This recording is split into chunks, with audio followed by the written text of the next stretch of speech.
Hey everybody, David Cook, DeFranco Painting and Wallpaper. I'm here with Gary and Jason, and we are doing some wallpaper stripping.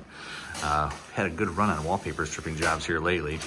So this one actually seems to be coming off pretty decent compared to last week. Jason was having some fun in the dining room with a border that just would not come off.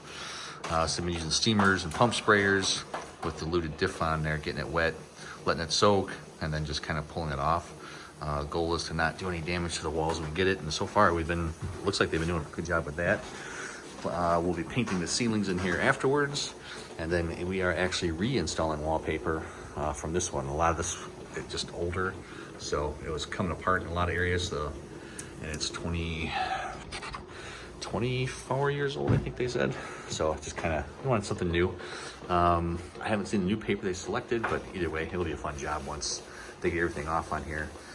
So this one we kind of estimated, we can kind of guesstimate the room. I think it was 19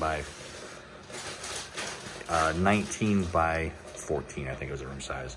So we guesstimated it would be right around 12 hours for removing wallpaper, and then whatever time we need above that for drywall repair, filling cracks, that kind of stuff, it'll be additional. But actually everything looks in a really nice shape, so I don't think it's gonna be more than that 12-hour mark, but we'll see. The border could be a problem, but we'll kind of figure that out. If you got questions about wallpaper stripping, how we can help you with wallpaper installations and painting, give us a call to Franco Painting and Wallpaper. We're here to help you love the space you're in.